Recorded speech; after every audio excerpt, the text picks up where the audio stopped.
नमस्कार, आप देख रहे हैं आवाज समाचार। मैं हूं सर्वेश तिवारी। खबरों की शुरुआत करते हैं, लेकिन सबसे पहले नजर डालते हैं आज की हेडलाइंस पर। मोदी कैबिनेट के बड़े फैसले, किसानों को एमएसपी का तोहफा, इंफ्रास्ट्रक्चर को मिला बढ़ावा। कानपुर में पीएम मोदी की रैली से पहले कोरोना अलर्ट, योगी सरकार ने किया मंच के पास आरटीपीसीआर अनिवार्य।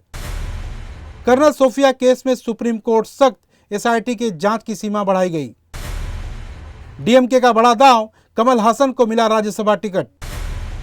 मनपा में 1 लाख करोड़ की बेईमानी, शेलार का भ्रष्टाचार पर बड़ा हमला।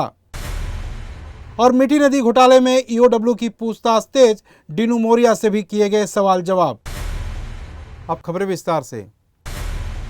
केंद्र सरकार ने बुधवार को कैबिनेट की बैठक में कई अहम फैसले लिए हैं। इन फैसलों में किसानों के लिए भी कई अहम ऐलान किए गए हैं। केंद्रीय मंत्री अश्विनी वैष्णव ने इन फैसलों के बारे में विस्तृत जानकारी दी। उन्होंने बताया कि सरकार ने किसानों को बड़ी राहत देने का काम किया है।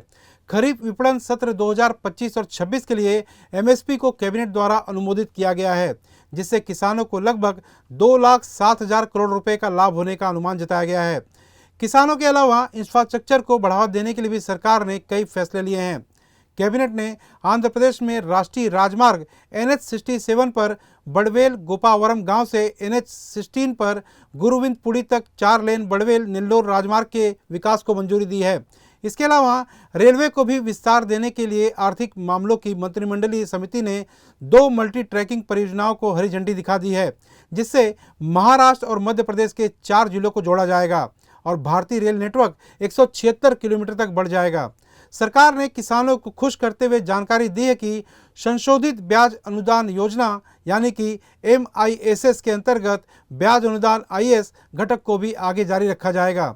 इससे किसानों को आर्थिक सहायता मिलेगी और उनकी आय में भी वृद्धि होगी। सरकार के इन फैसलों से किसानों और देश के विकास को नई दिशा मिलेगी। इन परियोजनाओं को पूरा होने से देश की आर्थिक स्थिति में सुधार होने की काफी उम्मीद है। प्रधानमंत्री नरेंद्र मोदी 30 मई को उत्तर प्रदेश के कानपुर दौरे पर आ रहे हैं। इस दौरान वो एक विशाल जनसभा को संबोधित करेंगे। प्रधानमंत्री के कार्यक्रम को लेकर प्रशासन ने बड़े स्तर पर तैयारियां शुरू कर दी हैं। इस बीच स्वास्थ्य विभाग ने सतर्कता बढ़ा दी है। सूत्रों के मुताबिक पीएम मोदी की रैली में मंच और डी घेरा यानी कि मंच के आसपास मौजूद सभी लोगों की कोरोना जांच कराई जाएगी। पिछले कुछ समय से देश भर में कोरोना के मामलों में हल्की बढ़त देखने को मिली है। ऐसे में एहतियात के तौर पर प्रशासन कोई जोखिम नहीं लेना चाहता। कानपुर स्वास्थ्य विभाग की टीम ने आज से ही मंच के पास रहने वाले सभी लोगों की RT-PCR जांच की प्रक्रिया शुरू कर दी है, ताकि किसी भी संक्रमण की आशंका को रोका जा सके। वहीं मुख्यमंत्री योगी आदित्यनाथ खुद रैली स्थल का दौरा करने के लिए कानपुर पहुंचे। उन्होंने अधिकारियों के साथ बैठक की और तैयारियों की समीक्षा जायजा लिया। मुख्यमंत्री दोपहर 1 बजे लखनऊ लौटेंगे। इससे पहले 26 मई को यूपी के डीजीपी प्रशांत कुमार भी रैली स्थल पर पहुंचे थे और सुरक्षा संबंधी निर्देश भी दिए थे। कर्नल सोफिया कुरैशी पर टिप्पणी मामले में सुप्रीम कोर्ट ने कड़ा रुख अपनाया है। अदालत ने साफ कहा है कि इस संवेदनशील मामले का राजनीतिकरण नहीं किया जाना चाहिए। सुप्रीम कोर्ट ने इस मुद्दे पर बयानबाजी करने वालों को सख्त लहजे में चेतावनी दी है। मध्य प्रदेश के मंत्री विजय शाह की विवादित टिप्पणी पर सुनवाई के दौरान सुप्रीम कोर्ट की जस्टिस सूर्यकांत और जस्टिस दीपांकर दत्ता की बेंच ने मामले की गंभीरता को संज्ञान में लिया। अदालत ने स्पष्ट किया है कि मंत्री जैसे संवैधानिक पद पर बैठे व्यक्ति को वक्तव्य देने से पहले संयम बरतना चाहिए। इस केस की जांच के लिए सुप्रीम कोर्ट ने SIT का गठन किया था। जांच दल ने अपनी रिपोर्ट एक सीलबंद लिफाफे में कोर्ट को सौंप दी है। SIT की अगुवाई सागर जोन के DIG प्रमोद वर्मा कर रहे हैं, जबकि SSB के DIG कल्याण चक्रवर्ती और डिंडोरी SP वाहिनी सिंह भी जांच टीम में शामिल हैं। सुनवाई के दौरान सॉलिसिटर जनरल तुषार मेहता ने बताया कि SIT ने घटना स्थल का दौरा किया है। मोबाइल फोन और वीडियो क्लिप भी जब्त किए जा चुके हैं। इस पर कोर्ट ने SIT को जांच पूरी करने के लिए और समय देने की मंजूरी भी दे दी है। सुप्रीम कोर्ट ने विजय शाह को गिरफ्तारी से अंतरिम संरक्षण बनाए रखने की बात भी कही है। साथ ही हाई कोर्ट में चल रही समानांतर कार्रवाई को बंद करने के निर्देश भी दिए गए हैं। कोर्ट ने साफ कहा है कि जब शीर्ष अदालत सुनवाई कर रही है तो पैरेलल कार्रवाई की जरूरत नहीं है। अंत में सुप्रीम कोर्ट ने याचिकाकर्ताओं साथ ही सभी पक्षों से अपील की है कि इस संवेदनशील मामले को राजनीतिक रंग न दिया जाए और जांच को निष्पक्ष रूप से पूरा होने दिया जाए। तमिलनाडु के सत्तारूढ़ दल डीएमके ने अभिनेता और राजनेता कमल हासन को आगामी राज्यसभा चुनाव के लिए अपना उम्मीदवार घोषित किया है। हासन की पार्टी मक्कल निधि मय्यम को डीएमके के कोटे की एक सीट दी गई है। यह फैसला दोनों पार्टियों के बीच साल 2024 के लोकसभा चुनाव में हुए समझौते के तहत लिया गया है। डीएमके ने अपने कोटे की 4 सीटों में से एक हासन की पार्टी को देने का ऐलान किया है। हासन कन्नड़ और तमिल को लेकर दिए गए बयान के चलते विवादों में फंस गए थे। इसके बावजूद डीएमके ने उन्हें राज्यसभा का टिकट दिया है। डीएमके ने राज्यसभा चुनाव के लिए 3 अन्य उम्मीदवारों के नामों का ऐलान भी किया है, जिनमें वरिष्ठ वकील पी विल्सन, लेखक और कवि सलमा और पूर्व मंत्री एसआर शिवलिंगम शामिल हैं। तमिलनाडु के मुख्यमंत्री और डीएमके चीफ एमके स्टालिन ने पार्टी की प्रेस विज्ञप्ति में बताया कि लोकसभा चुनाव 2024 को लेकर एमएनएम के साथ हर चुनावी समझौते के तहत एक सीट दी गई है। 24 जुलाई को तमिलनाडु से 6 राज्यसभा सदस्य रिटायर हो रहे हैं। इनमें पीएमके के अंबुमणि रामदास और एमडीएमके के शीर्ष नेता वायकू का नाम शामिल है। इन 6 सीटों में से कहा जा रहा है कि डीएमके आसानी से 4 सीटें अपने नाम कर सकती है। मुंबई में बारिश से पहले ही राजनीतिक गर्मी बढ़ गई है। बीजेपी मुंबई अध्यक्ष और उपनगरीय पालक मंत्री आशीष शेलार ने मनपा पर बड़ा हमला बोला है। शेलार का आरोप है कि बीते 20 सालों में नाला सफाई, मीठी नदी और बाढ़ नियंत्रण जैसे कामों पर करीब 1 लाख करोड़ रुपए खर्च किए गए हैं, लेकिन मुंबई की हालत जस की तस बनी हुई है। शेलार ने इस खर्च को मुंबई करों के साथ एक तरह की बेईमानी बताया है और मनपा आयुक्त से मुलाकात कर इन कामों पर श्वेत पत्र यानी कि डिटेल रिपोर्ट की मांग की है। उन्होंने पूर्व मुख्यमंत्री उद्धव ठाकरे और आदित्य ठाकरे से सीधे सवाल पूछा है कि इतने पैसे खर्च होने के बाद भी मानसून में मुंबई क्यों डूबती है। आशीष शेलार ने ब्रिम स्टोवन प्रोजेक्ट की धीमी गति, मीठी नदी से निकाली गई गाद की पारदर्शिता और भ्रष्टाचार के आरोपों को भी गंभीरता से उठाया। साथ ही पेड़ गिरने और भूस्खलन की घटनाओं पर चेतावनी दी कि इस बार अगर कोई हादसा हुआ तो सीधे मनपा आयुक्त जिम्मेदार होंगे। शेलार ने टेंडर प्रक्रिया में बदलाव, खास ठेकेदारों को फायदा पहुंचाने और पंपिंग स्टेशन की खराब स्थिति को लेकर भी सवाल खड़े किए हैं। क्या कुछ कह रहे हैं आशीष शेलार, आइए सुनते हैं। मुंबई शहरात पावसाचं पडणारं पाणी रस्त्यावरून समुद्राकडे जाणं आणि समुद्राचं पाणी जमिनीकडे रस्त्याकडे न येणं यातला दुवा आहे तो म्हणजे वॉटरफॉल आउटलेट्स आणि वॉटर आउटलेट जे आहेत हे समुद्र सपाटीच्या खाली आजही 80% आहेत आणि म्हणून समुद्राचं पाणी ते आउटलेट मुंबईकरांकडे आणतात। 1 लाख कोटी खर्च करून मुंबईतल्या पावसाच्या पाण्याचा निचरा करणारा आउटलेट समुद्र सपाटीच्या वर उद्धवजी आणि आदित्यजी तुम्ही का नाही आणलं। तिसरा सवाल आहे, 1000 कोटी रुपये खर्च झाले मिठीत, हे आता गोडबंगाल झालंय। कामाच्या एमओयू मिठीच्या गाळे सफाईच्या बाबतीत ज्यांच्याशी केले त्यातल्या काही व्यक्ती मृत होत्या, मृत व्यक्तींशी एमओयू झाली। आदित्यजींनी उद्धवजी ही किमया तुमची कुठली, बरोबरीने गाळ मिठीतना जो काढला तो ज्या क्षेपणभूमीवर टाकला सांगितला, तिकडची ग्रामपंचायत म्हणते आम्ही कधी परमिशन दिलीच नव्हती। मग ही हात सफाई 1 लाख कोटी खर्च करून आदित्यजी आणि उद्धवजी मुंबईकरांशी बेईमानी तुम्ही का केलीत। काही ठिकाणी गाळ टाकला सांगितलं, त्या ठिकाणी तर बंगले आहेत, ते म्हणतात आम्हाला माहितीच नाही। मग मुंबईकरांशी बेईमानी आदित्यजी आणि उद्धवजी तुमची नाही आहे का। अंदर में 185 कोटी रुपए का जो कॉन्ट्रैक्ट है उद्धव ठाकरे जी मुख्यमंत्री रहते टाइम दिया गया था, उस 5 कॉन्ट्रैक्टर को जो दिया गया और उन्हों को ही 425 करोड़ रुपए कॉन्ट्रैक्ट वापस दिया गया। उसके बदले में वहाँ पे जो घोटाला हुआ है, जो खोलीकरण में घोटाला हुआ है, गाल निकालने में घोटाला हुआ है, कंक्रीट की दीवार बनाने में घोटाला हुआ है, उसकी पूरी चौकसी 8 दिन के अंदर अपर आयुक्त बांगर साहब और विपिन शर्मा जी अपर आयुक्त, ये दोनों इसकी चौकसी करने वाले। चौकसी का अहवाल कमेटी को देंगे। कमेटी में 19 विधायक है, 19 विधायक उस मीठी नदी पे विजिट करेंगे। रुंदीकरण कितना हुआ है, खोलीकरण कितना हुआ है, कंक्रीट की दीवार कितनी बनी है, ये पूरा घोटाला सामने आएगा। और मुझे लगता है मातोश्री को खुश करने के लिए अगर मुंबई महानगर पालिका के अधिकारी रहो या कॉन्ट्रैक्टर अगर उसके अंदर घोटाला करते हैं तो मुंबई महानगर पालिका का ये पैसा मुंबई के जनता का है, इसका दुरुपयोग होने देंगे और कमेटी के माध्यम से कॉन्ट्रैक्टर को ब्लैकलिस्ट करेंगे, गुने दाखिल करेंगे और जो उस पर दोषी है उन पर कार्रवाई। मीठी नदी सफाई घोटाले में जांच और तेज हो गई है और अब ये मामला सियासी तूल पकड़ता नजर आ रहा है।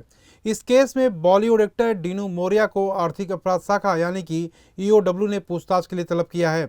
मामले को लेकर राजनीतिक बयानबाजी भी तेज हो गई है। शिवसेना की ओर से पूर्व मुख्यमंत्री उद्धव ठाकरे के बेटे आदित्य ठाकरे और डीनू मोरिया के संबंधों को लेकर सवाल उठाए जा रहे हैं। साथ ही आरोप लगाए जा रहे हैं कि ये रिश्ता घोटाले से जुड़ा हो सकता है। ईओडब्ल्यू की विशेष जांच टीम ने इस महीने की शुरुआत में धोखाधड़ी, जालसाजी और आपराधिक साजिश के तहत एफआईआर दर्ज की थी, जिन पर मामला दर्ज हुआ है। उनमें 5 ठेकेदार, 3 बीएमसी अधिकारी, 3 बिचौलिए और 2 निजी कंपनियों के अधिकारी शामिल हैं। इसी मामले को लेकर बीजेपी विधायक रवि राणा ने बयान दिया है कि उन्होंने आरोप लगाते हुए कहा है कि मीठी नदी की सफाई का ठेका उद्धव ठाकरे के कार्यकाल में ही दिया गया था। रवि राणा का कहना है कि विधानसभा की एक कमेटी इस मामले की जांच कर रही है और अगले 8 दिनों में रिपोर्ट पेश की जाएगी। क्या कुछ कह रहे हैं रवि राणा, आइए सुनते हैं। मीठी नदी का जो घोटाला है, जो आज मीठी नदी के खुलीकरण के नाम से, रुंदीकरण के नाम से और दोनों साइड में कंक्रीट की जो दीवार है, वो दीवार के संदर्भ में 185 कोटी रुपए का जो कॉन्ट्रैक्ट है उद्धव ठाकरे जी मुख्यमंत्री रहते टाइम दिया गया था, उस 5 कॉन्ट्रैक्टर को जो दिया गया और उनको ही 425 करोड़ रुपए कॉन्ट्रैक्ट वापस दिया गया। उसके बदले में वहाँ पे जो घोटाला हुआ है, जो खुलीकरण में घोटाला हुआ है, गाल निकालने में घोटाला हुआ है, कंक्रीट की दीवार बनाने में घोटाला हुआ है, उसकी पूरी चौकसी 8 दिन के अंदर अपर आयुक्त बांगर साहब और विपिन शर्मा जी अपर आयुक्त, ये दोनों इसकी चौकसी करने वाले। चौकसी का अहवाल कमेटी को देंगे। कमेटी में 19 विधायक है, 19 विधायक उस मीठी नदी पे विजिट करेंगे। रुंदीकरण कितना हुआ है, खुलीकरण कितना हुआ है, कंक्रीट की दीवार कितनी बनी है, ये पूरा घोटाला सामने आएगा। और मुझे लगता है मातोश्री को खुश करने के लिए अगर मुंबई महानगर पालिका के अधिकारी रहो या कॉन्ट्रैक्टर अगर उसके अंदर घोटाला करते हैं तो मुंबई महानगर पालिका का ये पैसा मुंबई के जनता का है, इसका दुरुपयोग होने देंगे और कमेटी के माध्यम से कॉन्ट्रैक्टर को ब्लैकलिस्ट करेंगे, गुने दाखिल करेंगे और जो उस पर दोषी है उन पर कार्रवाई करेंगे। यहाँ लेते हैं एक छोटा सा ब्रेक।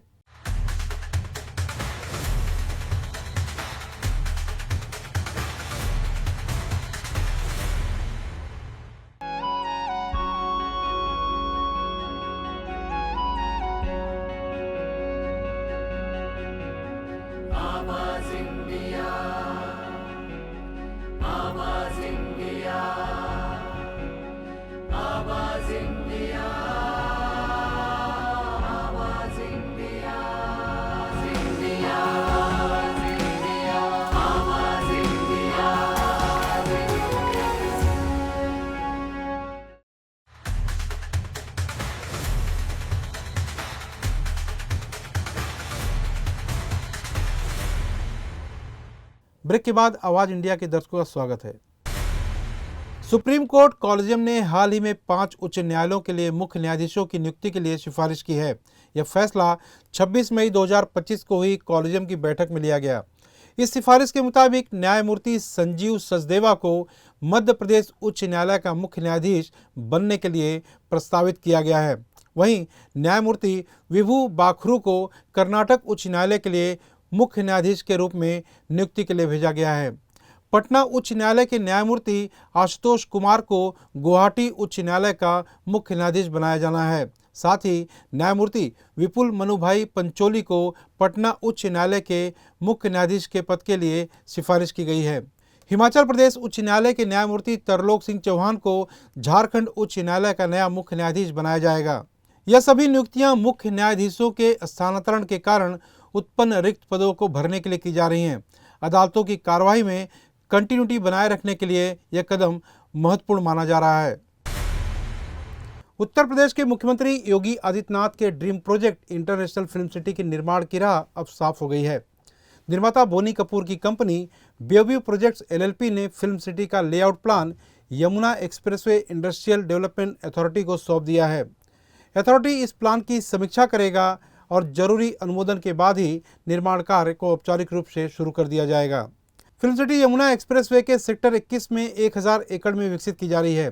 पहले चरण में 230 एकड़ भूमि पर काम शुरू होगा, जिसकी अनुमानित लागत 1510 करोड़ रुपए है। ग्रेटर नोएडा के यमुना प्राधिकरण के ओएसडी शैलेंद्र भाटिया ने बताया कि विभिन्न अधिकारियों की मौजूदगी में मंगलवार की रोज फिल्म निर्माता और फिल्म सिटी के निर्माण की जिम्मेदारी हासिल करने वाले बोनी कपूर ने अपनी कंपनी की ओर से पूरी परियोजना से संबंधित लेआउट प्लान को सबमिट किया है। अब प्राधिकरण फिल्म सिटी के पूरे लेआउट प्लान का अवलोकन और परीक्षण करेगा, जिसके बाद उन्हें कार्य शुरू करने के लिए आवश्यक अनुमोदन प्रदान किया जाएगा। परियोजना का निर्माण 3 चरणों में अगले 8 वर्षों में पूरा किया जाएगा। पहले चरण में 230 एकड़ में निर्माण कार्य होगा, जबकि भविष्य में शेष 770 एकड़ भूमि पर फेज 2 और फेज 3 के अंतर्गत विस्तार किया जाएगा। पहले 155 एकड़ में film studio, sound stage, post production unit और फिल्म इंस्टीट्यूट जैसे मुख्य ढांचे तैयार होंगे। इसके अलावा 75 एकड़ में रिटेल, ऑफिस और मनोरंजन कॉम्प्लेक्स वाला व्यावसायिक केंद्र बनाया जाएगा। परियोजना के पूरा होने पर उत्तर प्रदेश के आर्थिक स्थिति में सुधार होने की उम्मीद है। फिल्म सिटी के निर्माण से रोजगार के नए अवसर भी पैदा होने के आसार हैं। मुंबई की मीठी नदी सफाई परियोजना में 65 करोड़ रुपए के घोटाले का बड़ा आरोप सामने आया है। शिवसेना शिंदे गुट के नेता और प्रवक्ता संजय निरुपम ने पूर्व मुख्यमंत्री उद्धव ठाकरे के बेटे आदित्य ठाकरे और अभिनेता डीनू मोरिया पर गंभीर आरोप लगाए हैं। संजय निरुपम का दावा है कि डीनू मोरिया और आदित्य ठाकरे करीबी दोस्त हैं और अक्सर पार्टियों में साथ नजर आते रहे हैं। उन्होंने यह भी कहा कि दिशा सालियन के मौत के मामले में भी दोनों के नाम सामने आए थे।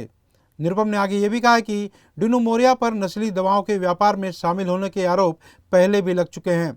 मीठी नदी घोटाले में उनकी भूमिका की जांच होना निहायत जरूरी है। संजय निरुपम ने यह भी दावा किया कि आदित्य ठाकरे ने डीनू मोरिया को ओपन जिम खोलने का कॉन्ट्रैक्ट दिया था। अब सवाल ये उठ रहा है कि क्या ड्रग्स से जुड़े लोगों के साथ आदित्य ठाकरे का कोई रिश्ता है। निरुपम का आरोप है कि डीनू मोरिया बड़े लोगों को ड्रग्स सप्लाई करता है और इसका लिंक मातोश्री तक जाता है या नहीं, इसकी भी जांच होनी चाहिए। जो संबंध है वो पूरे मुंबई को पता है। दोनों दोस्त अक्सर पार्टियां साथ साथ करते हैं। दिशा सालियन नाम की एक युवती, उसके मृत्यु प्रकरण में इन दोनों के ऊपर आरोप लग चुके हैं और यह भी आरोप लगा था कि जिस दिन दिशा सालियन ने सुसाइड की कथित तौर पर, उस दिन उसके घर की पार्टी में ये दोनों साथ साथ थे। डीनू मोरिया को आदित्य ठाकरे ने अपनी दोस्ती के बदले मुंबई में कई जगहों पर ओपन जिम दिया था, ओपन जिम का कॉन्ट्रैक्ट दिया था। डीनू मोरिया जो नशीली दवाओं के व्यापार में है, जिस पर आरोप लगता रहा है, ऐसे ड्रग पेडलर और ड्रग ट्रेडर के बीच के साथ आदित्य ठाकरे के संबंध का क्या अर्थ है, इसकी छानबीन होनी चाहिए।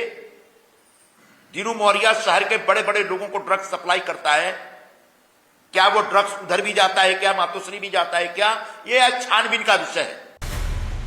महाराष्ट्र के धुले जिले से एक चौंकाने वाली खबर सामने आ रही है। अमरावती जिले के पंकज घावट नाम के एक जवान की पुलिस ट्रेनिंग के दौरान मौत हो गई।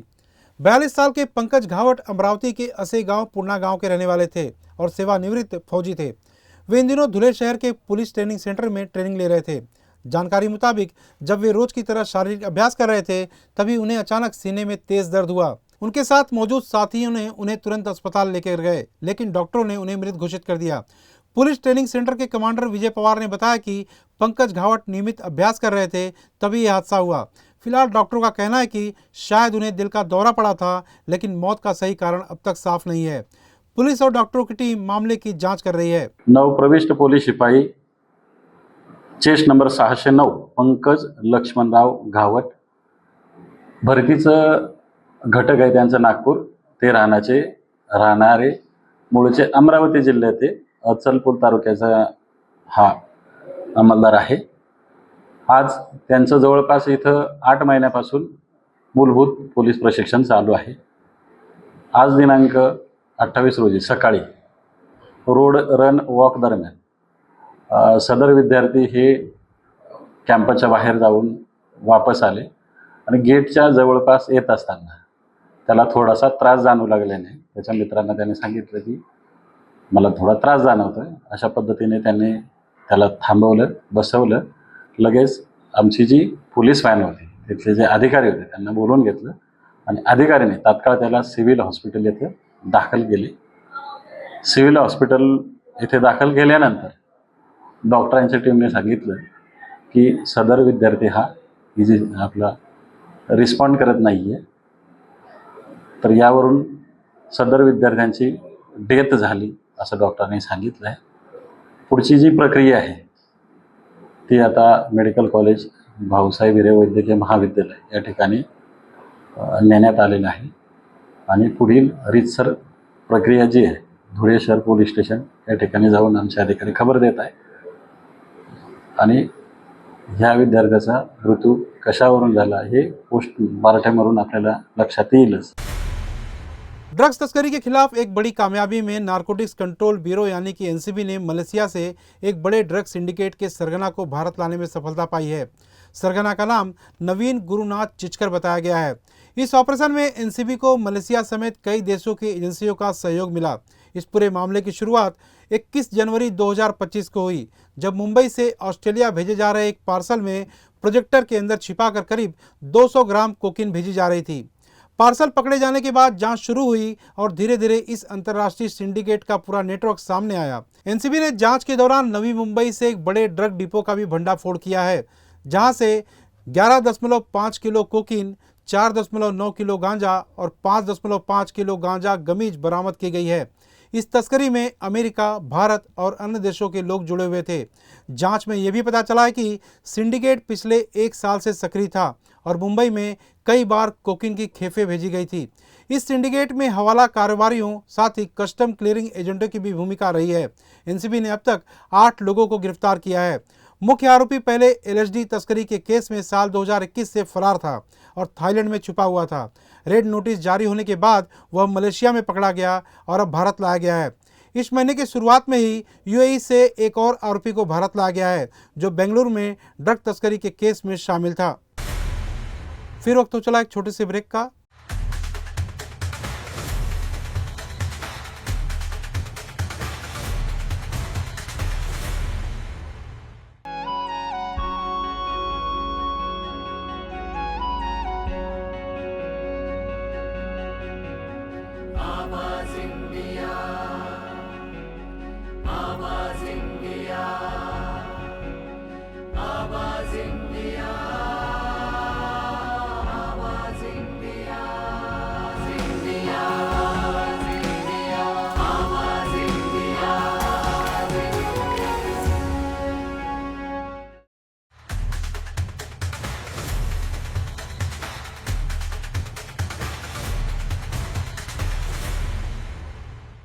ब्रेक के बाद आवाज इंडिया के दर्शकों का फिर से स्वागत है.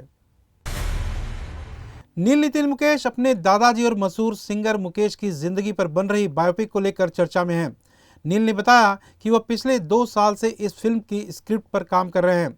मुकेश का निधन 1976 में हुआ था, जब नील महज 5 साल के थे.